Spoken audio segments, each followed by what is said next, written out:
Hi everyone, welcome back to the Light Journal podcast. I'm Jamie Perez, and today I want to share something that's really close to my heart.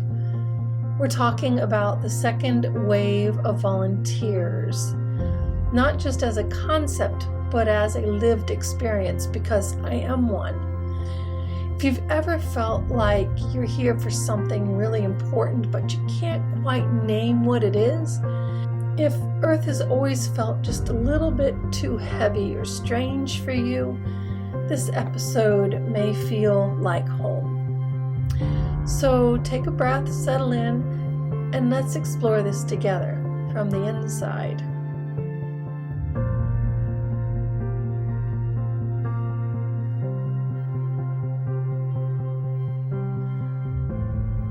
Second wave volunteers are souls who come to Earth not to lead revolutions or to fix the system from the outside, but to embody a different energy, a different way of being. Many of us came here not to do, but to be, to hold an energy to the Earth. We're here to be an energetic presence that often quietly uplifts and stabilizes the planet as it enters into its transition to the new Earth. Second wave volunteers as a whole don't carry a lot of karma. Many of us haven't had many past lives here, if any. We came in clean because we're not here to repeat cycles, but to help Earth break free from them. That's why many second wave volunteers choose not to marry or have children, not because they're avoiding intimacy, but because creating karma would pull them off course. And when we do enter into relationships, they're often with other light beings, partners who are on a similar mission, working quietly to elevate Earth's vibration. Most of the second wave of volunteers arrived somewhere between the 1970s and 1990s.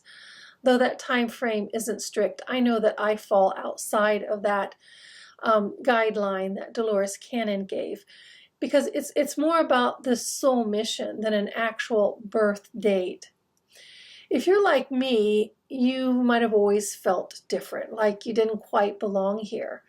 Not in a negative way, just like Earth has never really felt like home. Maybe you've carried a quiet sense of purpose your whole life, a mission you just can't name, but you feel it. It just pulses beneath everything you do, this restless need to do, even though you don't know what it is you're supposed to be doing. Many second wave volunteers work behind the scenes. We're drawn into healing, creativity, teaching, not because we want attention, but because it feels aligned to who we are. And it helps us to hold the light in the world in a way that's grounded and tangible.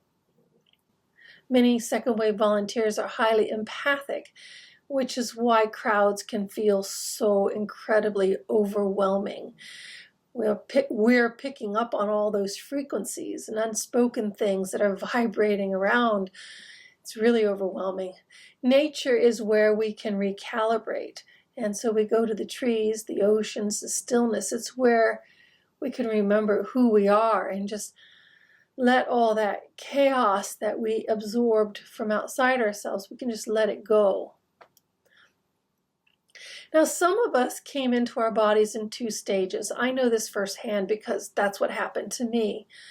Dolores Cannon wrote about this phenomena, and when I first came across it in her work, it explained something that had confounded me for over 50 years. According to her, this happens when the soul's energy is so strong that the baby's body can't handle all of it at once. If the full soul were to enter into the baby's body, the baby would die. So only a small part of the soul enters first, just enough to keep the body alive. Then when the body's stronger, the rest of the soul integrates in. For me, that second integration happened when I was 9 years old, although it can happen anywhere between the ages of 5 and 10. I remember it felt like I just suddenly arrived, like I was fully here for the first time. I became a completely different person. I became more present, more aware, just here. Before that, I had very few memories. And what I do remember that feels so distant, like it's like it happened to somebody else. But after that moment, I felt like me. It was a life-changing experience. So if this has happened to you, you will remember it. You can't not remember it.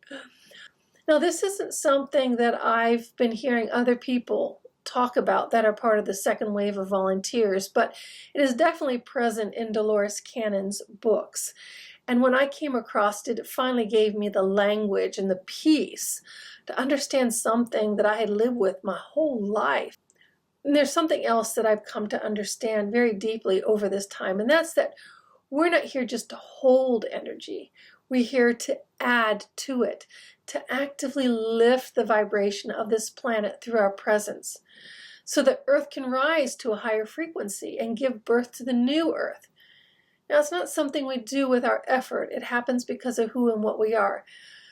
But at the same time, it's something that we can augment and expand if we focus our energies on being full of gratitude and love and joy, which is something I'm going to be talking about in a later episode. How we, as second wave of volunteers, can actually augment our work just by addressing our attitude, our beliefs, how we live, and the things that we do. So anyway, we're the bridge builders. We're anchoring higher realities into this one. Our energy works like a tuning fork, helping others remember who they really are. We don't have to preach or teach. We just need to be.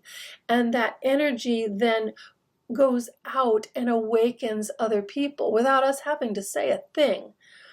Now, it's not always easy to be a second wave volunteer. As a matter of fact, it can sometimes be very challenging because we may want to always be out there, and then when we're out there, we feel like we need to leave and be separate because of that empathetic or empathic aspect to ourselves. But we can do this. Anyway, being a second wave volunteer can be a bit isolating at times because we have such a strong sense of purpose and a need to make a difference. But we are making a difference just by being here.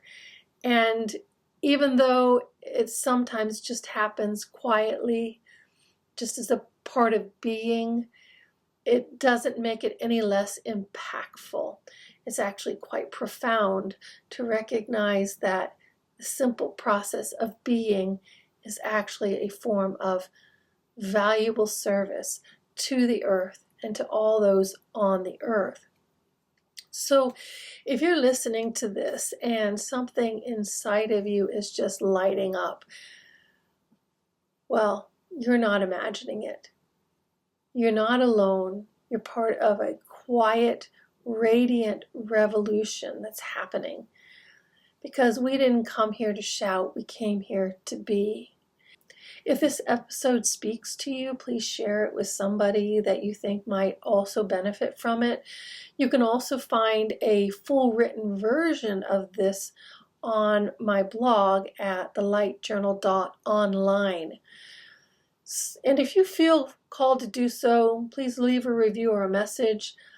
I love hearing from other volunteers.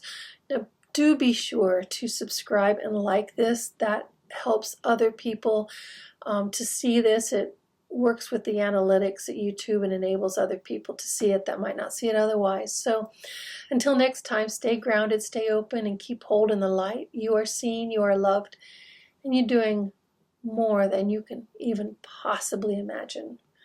I'm Jamie Perez with the Light Journal podcast. Blessings on your journey, everyone.